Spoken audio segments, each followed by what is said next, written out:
Maraknya para pedagang yang berjualan secara online sejak 2 tahun terakhir membuat para pedagang pakaian hingga seragam sekolah di pasar tradisional Ciawi Bogor, Jawa Barat terancam gulung tikar. Pedagang mengaku omset yang biasa mencapai jutaan rupiah sejak 2 tahun ke belakang pupus. Menurut mereka, itu karena kalah bersaing dengan social commerce yang melakukan transaksi jual beli langsung secara online.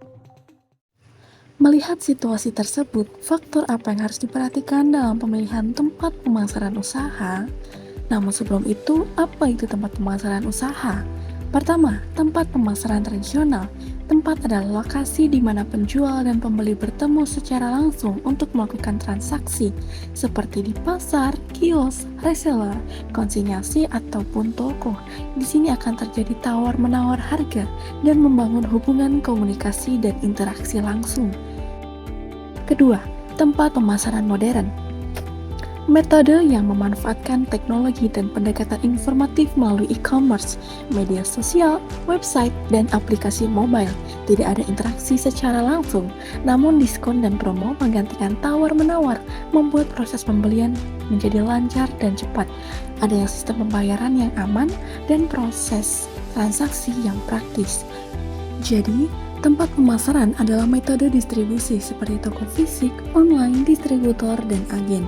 Di sini kita melihat apakah produk dijual di mall, pasar tradisional, toko online, atau bahkan melalui sistem direct sales, dan data letak produk atau jasa ditawarkan kepada konsumen secara langsung maupun tidak langsung.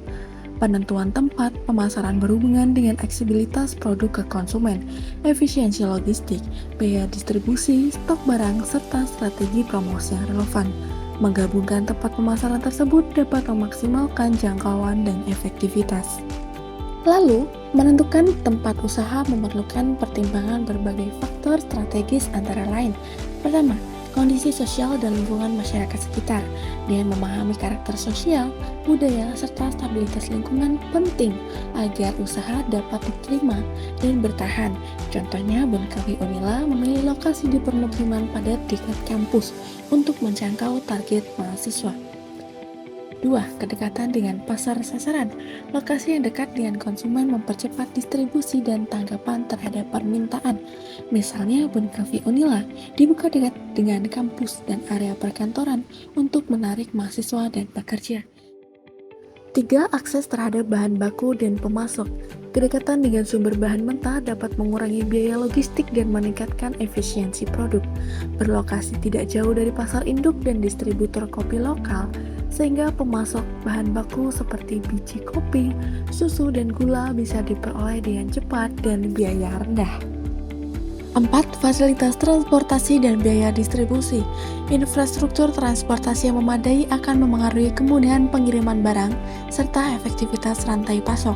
Lokasi strategis di pinggir jalan raya dengan akses mudah ke berbagai modal transportasi seperti angkot dan ojek online memudahkan pengiriman dan kunjungan pelanggan. 5. Ketersediaan sumber daya alam lainnya.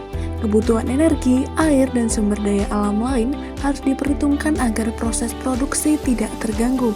Ketersediaan pasokan air bersih dan listrik yang stabil penting untuk kelancaran operasional, alat-alat kopi, dan kenyamanan pelanggan. Selanjutnya, faktor-faktor penentu lokasi strategis berbasis pasar digital.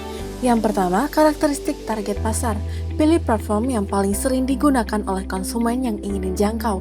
Misalnya, Instagram cocok untuk remaja dan dewasa muda, sedangkan Facebook cocok untuk orang tua ataupun seseorang yang lebih dari 30 tahun, dan LinkedIn cocok untuk profesional.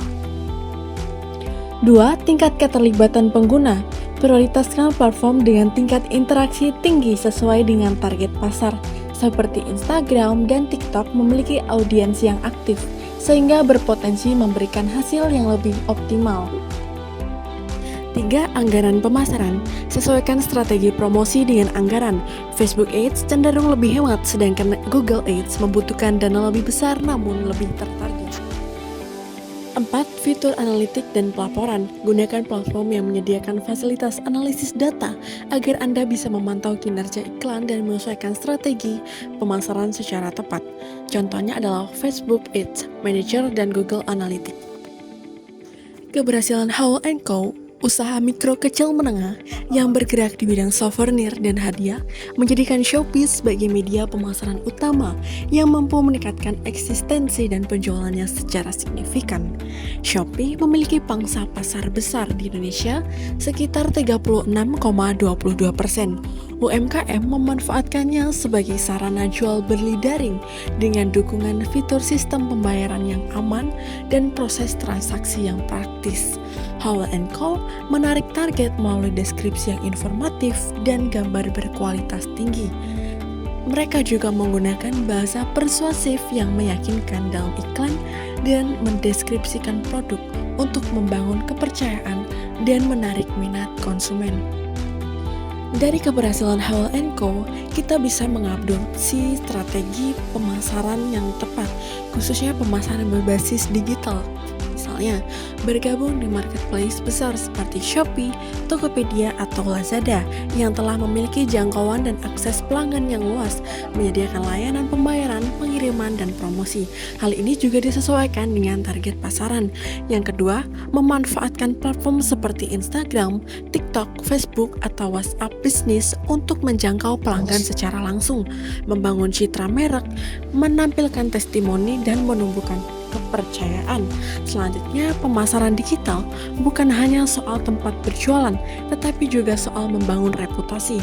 Fokus awal untuk mengomunikasikan produk agar diterima dan dimengerti masyarakat, mendapatkan respon positif, dan kualitas produk untuk meningkatkan kepercayaan pembeli agar mencapai loyalitas.